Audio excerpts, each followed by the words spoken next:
Joining me now for Outkick the Coverage Sports Radio on Fox Sports Radio, a man who needs no introduction because he's a national host. In fact, he's my sports show. So this is special for me. Clay Travis joins us. Clay, sports has all been canceled, and you could just be sitting around quietly doing nothing. Instead, you have actually been one of the leading voices out there trying to stop the nation from committing suicide. Why bother with it?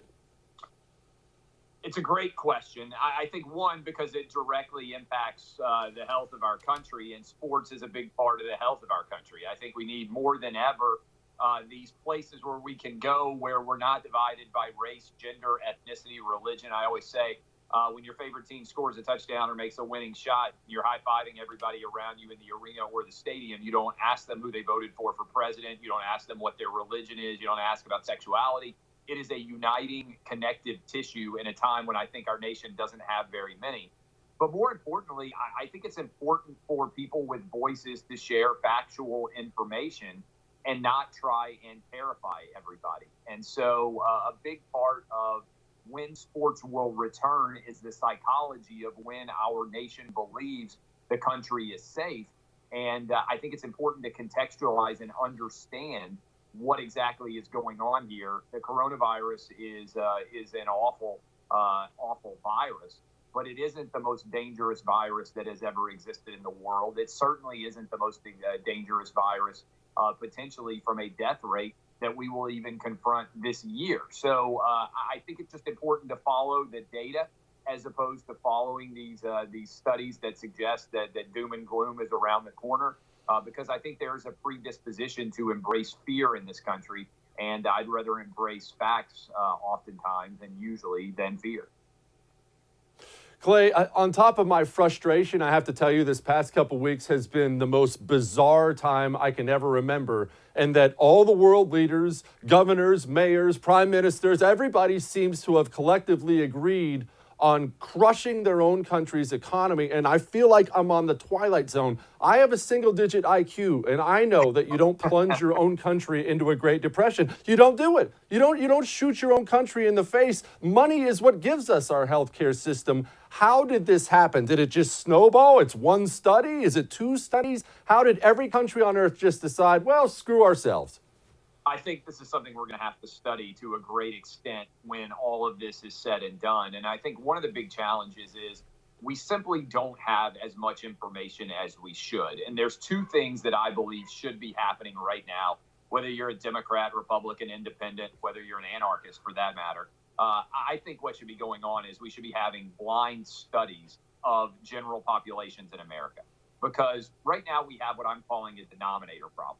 And what I mean by a denominator problem is we don't know how many people either have this virus or have had this virus already.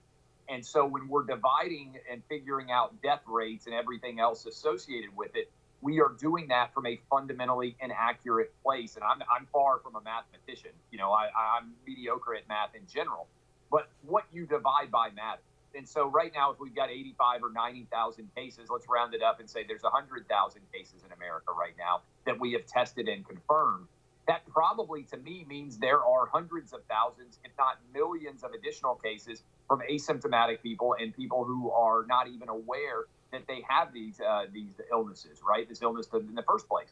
So that matters because it probably drives down the overall death rate to a place where it is something akin to other viruses we've dealt with before, like the flu. And so we need that data. We need those blind tests. And that's why I've said, and I've written about it, this is sports intersecting. I don't know, I'm sure you saw this. 10 NBA players out of 120 tested have shown to have the coronavirus. That's 8.3% of the guys that were tested. Well, are those NBA players extreme outliers and not representative of the American population? Maybe, but we don't know. And what I think they represent, along with all these people getting sick, Tom Hanks, Rita Wilson, Idris Elba, we just found out about the Prime Minister of Great Britain, Boris Johnson.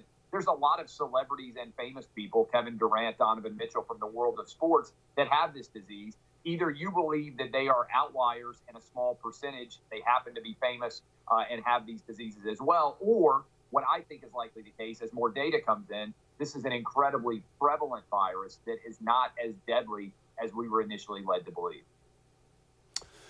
One of the big disconnects I've seen, specifically with sports, with the travel industry, is it seems like everybody who's reflexively just saying, well, just shut everything down. I feel like there's a real disconnect between those people and the actual working man. Sports is not just about the millionaire NBA players and the star quarterback. These sports sustain people's livelihoods, lots of them. I mean, it can't even be counted how much the travel industry does, hotels, all these things. And we are wiping income off the books. From what we've done already, it will be felt for years. And I guess I just feel like there's a massive distance between the people making decisions and working people. How does that happen in an era where we have social media and you can connect with anybody?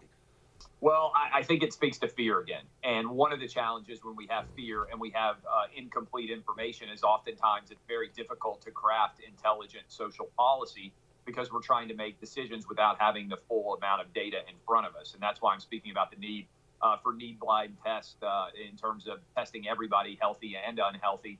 We also need antibody tests to try to see how many people might have had this before. But you hit on it, right? I mean, sports touches the cross-section of American life. And while we're focusing a lot on the games themselves not taking place, the guy who sells beer walking up and down the aisle, the guy who sells parking, those guys are losing their jobs as well. And to the credit of the owners and players, a lot of those guys have tried to step up who have substantial resources and take care of them. But we can't do that forever. And that's why I believe one of many reasons that we should be trying to get the best possible data to ensure that if we're going to shut down our economy, that is at least a calculated decision that we are making where we understand all of the data as opposed to a percentage of it. And where we're not trying to find the worst possible case scenario, we need to figure out what the most likely scenarios are as opposed to just buying into to the most devastating studies out there that get a lot of the clicks, what I call the fear porn.